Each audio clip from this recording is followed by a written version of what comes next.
Olá, gente querida do coração verde e amarelo, Jornal Foco do Brasil, compromisso com a verdade. Sou Cleiton Basso, convidando você, veja aí e faça sua inscrição em nosso canal, acione o sino de notificações, deixe o seu like. E sempre o nosso convite para que você comente, nos conte de qual lugar abençoado do nosso lindo Brasil ou de qualquer outro país do mundo. Está no exterior? Então comenta, deixe o seu recado, veja QR Code aparecendo na tela com uma importante sugestão para você. Não perca de segunda a sábado a primeira edição do Jornal Foco do Brasil com Leonardo Miller. E vamos agora às notícias desta edição. Dizem que o presidente Bolsonaro está atônito com as artimanhas contra seu nome. Enquanto ele tem visitado brasileiros, como fez agora em Santa Catarina e Rio Grande do Sul, inimigos estão articulando ataques, mentiras e fake news. Por exemplo, vídeo de uma declaração dada por Jair Bolsonaro durante a entrevista ao podcast Pilhado foi editado para parecer que o presidente pretende confiscar aposentadorias. As artimanhas cortaram justamente esse trecho aí onde ele explica que não tem nada a ver, que isso não é verdade, e deixaram só a frase que a eles interessava para espalhar desinformação. Essa informação, portanto, além de fake news, utilizou uma frase de uma explicação dada por Bolsonaro para justamente combater uma fake news. Na ocasião, ele disse estar sendo vítima de fake news da esquerda, ele falou, e negou que tem a intenção de adotar qualquer medida. Você fala por 3 horas, aí tem 10 segundos com um tema meio esquisito. Aí pronto, aquilo passou a ser a marca contra você e a esquerda faz muito bem esse trabalho. Agora estão falando 2 coisas. A primeira é que sou canibal. Pô, tu tem que aguentar um trem desse, né? A outra é que o Collor vai ser ministro e nós vamos confiscar a aposentadoria dos aposentados. E jogam, e é o tempo todo assim, afirmou o presidente Bolsonaro fazendo um desabafo.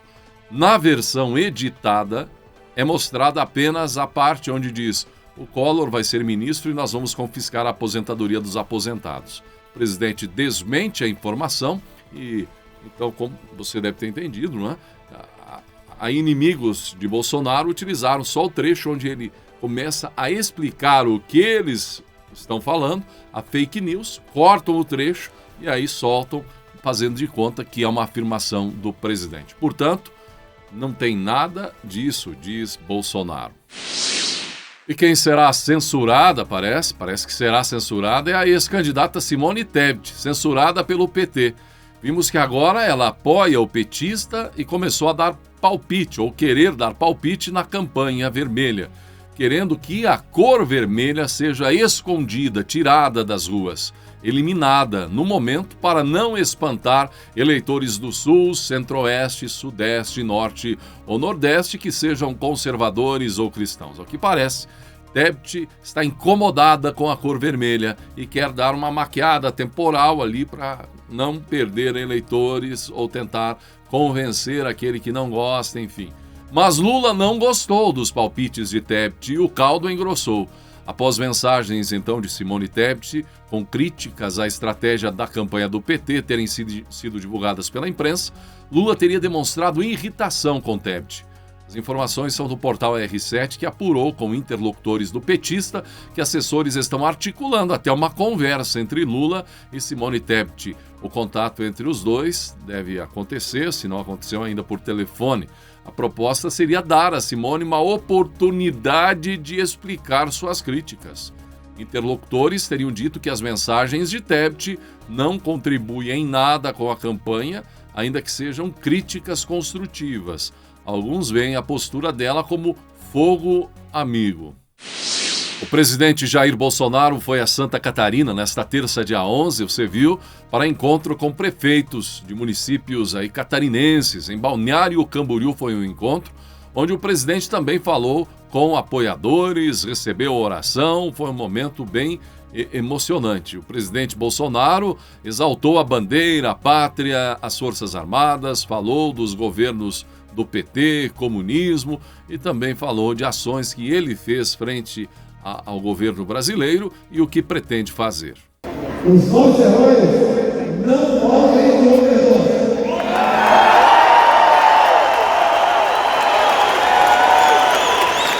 O senhor Arnaldo é um jovem de projeto. São poucos que nos restam daquele efetivo que esteve na Itália. Não tem preço estar ao lado de um homem como esse, que participou da tomada de Montes. Oi, presidente. E já que eu falo em homenagem, vamos homenagear o senhor Rodrigo.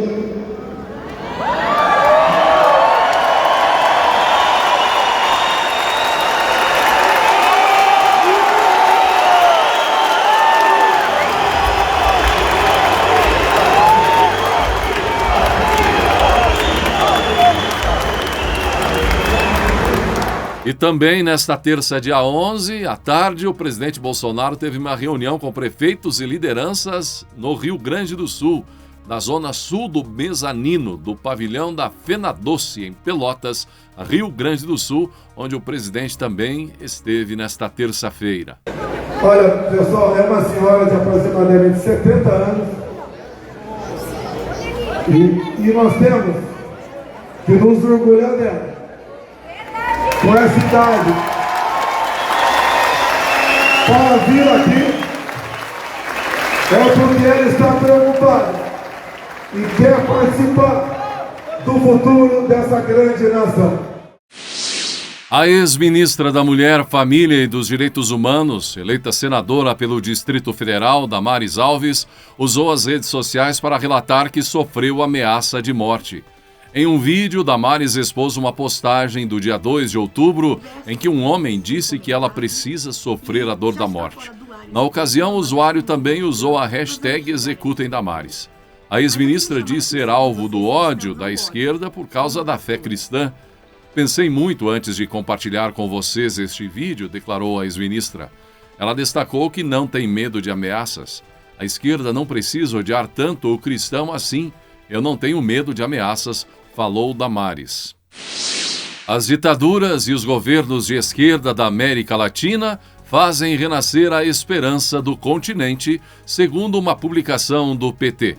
Recentemente no Twitter, a sigla publicou uma imagem em que ressalta o domínio de líderes da esquerda em países como Venezuela, Nicarágua, Cuba, Peru, Honduras, Chile, Argentina e Colômbia. Nações como Uruguai e Costa Rica, por exemplo, que possuem sistemas democráticos e institucionalmente estáveis e não alinhados à esquerda, não foram mencionados pelo PT como modelos a serem seguidos. O Brasil ainda é exceção também e não aparece na imagem do PT como um país vermelho e socialista ou de esquerda. A realidade do povo brasileiro também ainda é bem diferente do que vive o povo da Argentina, que está mergulhado em uma gravíssima crise, inflação, fome, desemprego, ou da Venezuela, onde tudo falta, inclusive a liberdade, ou então em Cuba, os temores que se abatem no Chile e o que vivem cristãos na Nicarágua. Então, portanto, está aí, a imagem foi compartilhada pelo próprio partido. O candidato ao governo de São Paulo, Tarcísio de Freitas, disse que não aceitará ter o bandido em situação de vantagem em relação ao policial. A fala de Tarcísio surgiu após o petista fazer uma pergunta sobre segurança pública e o uso de câmeras nos uniformes dos policiais. A era de tratar o policial como suspeito e o bandido como parceiro vai acabar. Então, inicialmente, nós vamos trabalhar em coordenação em conjunto com o governo federal para monitorar pontos críticos como aeroportos, portos, que são pontos de chegada de drogas, de chegada de armas, de saída de drogas e que têm acessos que são estaduais. São instalações federais com acessos estaduais e a atuação em conjunto é fundamental, disse Tarcísio. Nós vamos investir muito em tecnologia e vamos valorizar o corpo policial em todas as suas dimensões. Nós vamos aumentar o efetivo da Polícia Civil, o efetivo da Polícia Militar. Com relação à política de câmeras, é o seguinte, nós não podemos ter o bandido em situação de vantagem em relação ao policial, então tirar a câmera é uma coisa já simbólica que mostra o seguinte: o Estado está amparando esse policial, nós não vamos mais admitir o crime no Estado de São Paulo, é um recado aos criminosos, afirmou energicamente Tarcísio. Ele ainda falou e defendeu o investimento de mais recursos nas santas casas do Estado. Tarcísio afirmou que, se eleito, irá trabalhar junto com o governo federal para aumentar os repasses para as irmandades de saúde. Vamos trabalhar muito na saúde financeira das santas casas, no equacionamento financeiro. Essa é uma das coisas mais urgentes de saúde daqui do estado de São Paulo, disse Tarcísio. Falou que pretende utilizar a capacidade máxima também dos hospitais para evitar que os pacientes precisem se deslocar para cidades distantes para realizar exames. O que a gente precisa discutir é que é urgente, é a política de pronto-socorro de porta fechada, disse Tarcísio. O deputado André Janones, aliado de Lula e protagonista na campanha presidencial do petista ao Palácio do Planalto, usou as redes sociais para dizer que pedirá o desligamento do pastor André Valadão, líder da Igreja Batista da Lagoinha, em Minas Gerais. Pedirá o desligamento do pastor da instituição religiosa. A ameaça acontece em meio à batalha travada pelo QG de campanha de Lula para conquistar o eleitorado evangélico. Sem fornecer detalhes, Janones justifica que ninguém da igreja suportaria o Valadão, a quem ele insulta e chama de maldito. Apoiador do presidente Jair Bolsonaro, André Valadão é cantor, também ex-integrante do grupo Diante do Trono, grupo gospel fundado pela irmã Ana Paula Valadão. Com forte influência no segmento cristão evangélico, André também é pastor, formado em uma das maiores faculdades teológicas do mundo. Com milhões de seguidores nas redes sociais, André Valadão possui notoriedade internacional. Apesar da eventual investida de André Janones, Janones minimizou a ação, alegando que sua solicitação não seria aceita. No entanto, frisa que o gesto teria valor simbólico. Enquanto isso, a Igreja Matriz de São Mateus do Sul, no interior do Paraná, foi alvo de um ataque de vandalismo. Imagens históricas de santos e santas foram quebradas na Igreja Católica, incluindo a da padroeira da paróquia Nossa Senhora da Assunção, abalando a comunidade católica local e regional. O ato está sendo classificado como de intolerância religiosa. O padre vigário paroquial relatou que ouviu o momento do ataque. Perto do meio-dia, ouvimos um barulho como se fosse uma batida. Então o secretário da paróquia me chamou e nos deparamos com todas as imagens quebradas, conta o vigário paroquial Diego Ronaldo Nakowski. No momento do ataque, os criminosos fecharam a porta da igreja para não serem vistos. A Igreja Matriz de São Mateus fica aberta todos os dias da semana. Apenas o sacrário, as imagens dos anjos e a cruz do altar permaneceram intactas. Os autores do ataque de cristofobia e ódio à religião católica ainda são um mistério, nem se sabe quantas pessoas participaram do ato de intolerância. As imagens de câmeras de segurança serão consultadas e um boletim de ocorrência foi registrado. Na cidade, a principal igreja, a Assembleia de Deus, emitiu uma nota em solidariedade, repudiando o ataque. A Assembleia de Deus de São Mateus do Sul vem repudiar veementemente qualquer ato de vandalismo, em especial ao ataque sofrido contra a Igreja Católica Matriz de nossa cidade. Respeitamos todas as crenças e fé existentes da sociedade, disse a nota. E o presidente Jair Bolsonaro recebeu influenciadores cristãos em razão do segundo turno da eleição presidencial, marcada agora para o dia 30 de outubro. Entre os convidados, nomes como David Leonardo, André Valadão, Nicolas Ferreira, Bispo J.B. Carvalho, Pastora Patrícia, Mariel Batista, Thales Gomes, Tiago Brunet, André Fernandes, Paulo Vieira, Piero Tavolazzi, Júlia Vieira, Guilherme Batista, Camila Saraiva, entre outros. Conversamos sobre o futuro do Brasil, sobre as pautas que tanto defendemos e as outras pautas da esquerda que combatemos com todas as nossas forças. Somos a favor da vida, dos valores cristãos e familiares, não aceitaremos menos para o nosso Brasil, disse a religiosa Patrícia. Nicolas Ferreira também comentou sobre o encontro. Segundo ele, foram discutidos assuntos para virar os votos no segundo turno. Horas de conversa, traçando objetivos claros para a gente virar essa eleição, escreveu o vereador eleito a deputado federal com o maior número de votos da história de Minas Gerais. E a atriz Cássia Kiss, estrela da Rede Globo de televisão, conclamou o povo para um dia de preces pelo país.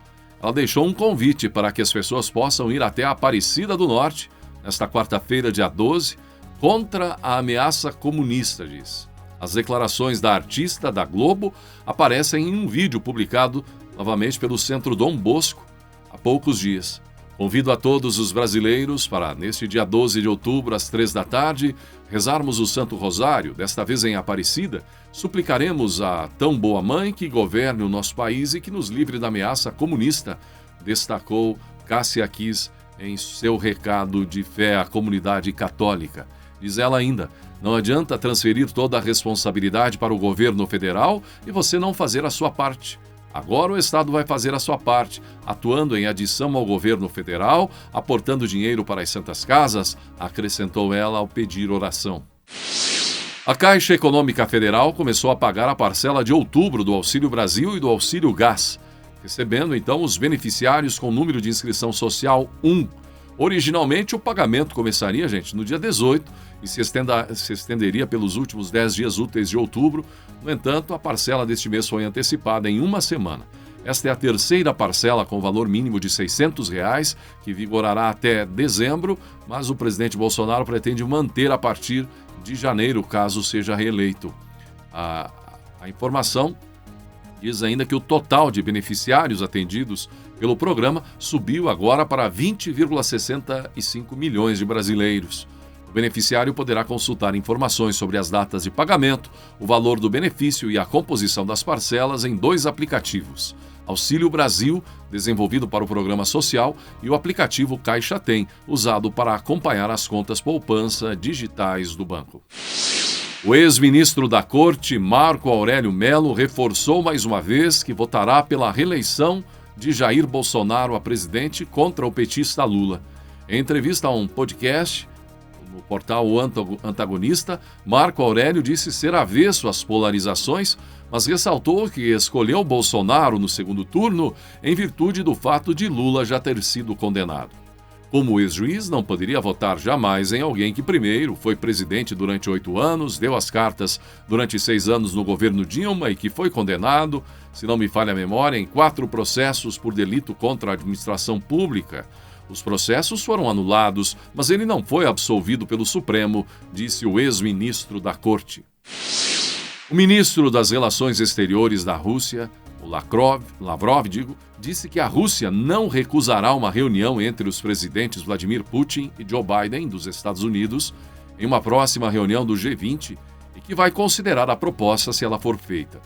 Em entrevista à TV estatal, Lavrov afirmou que a Rússia está disposta a ouvir quaisquer sugestões sobre conversações de paz, mas que ele não poderia dizer antecipadamente a que esse processo levará. Para o chanceler russo, os Estados Unidos estão envolvidos há muito tempo na guerra na Ucrânia.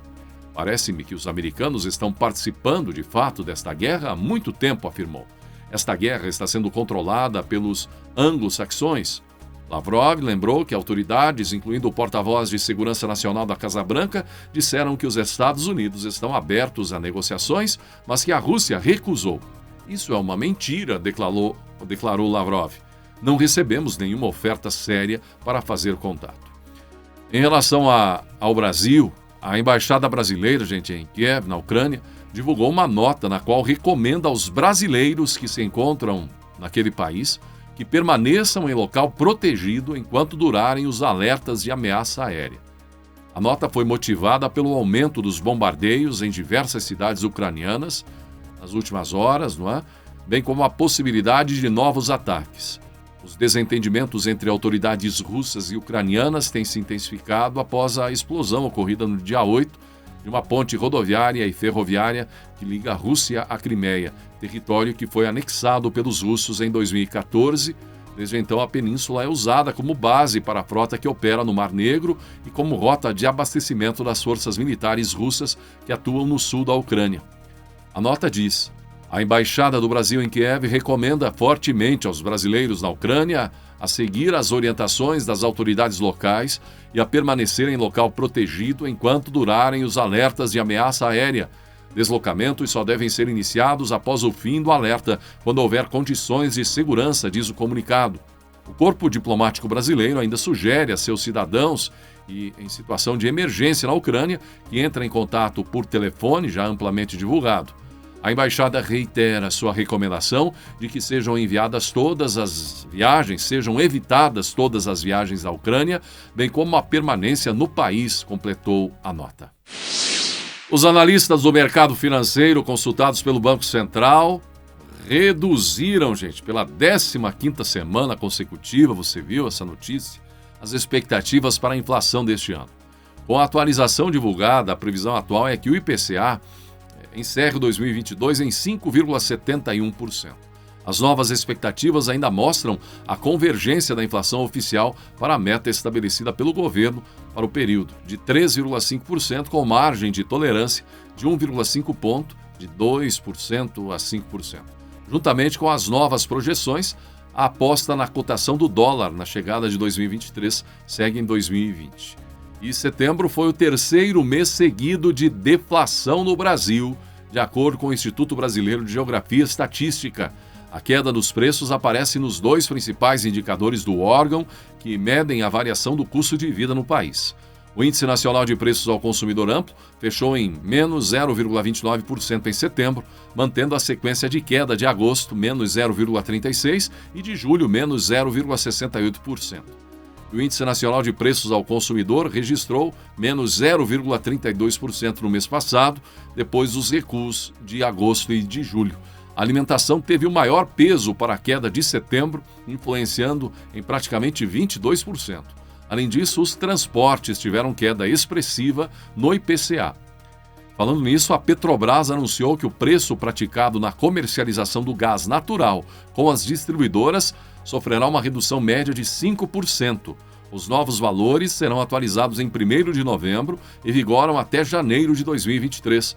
O reajuste final repassado ao consumidor é incerto, já que outros fatores exercem influência sobre o mercado, como as margens de lucro das distribuidoras e dos postos de revenda e os tributos federais e estaduais. Para os botijões à base de gás liquefeito de petróleo, GLP, o ajuste não gera impactos. A medida deverá beneficiar principalmente moradores que consomem gás natural canalizado e motoristas com carros que utilizam gás natural veicular. Setores da indústria que usam o gás natural como fonte de energia também são favorecidos. E assim chegamos ao final de mais uma edição do Jornal Foco do Brasil, convidando a todos, seja membro do Foco do Brasil, faça parte desta comunidade verde e amarela, 50% de desconto para novos membros do primeiro mês. E olha a sugestão QR Code aparecendo na tela para você.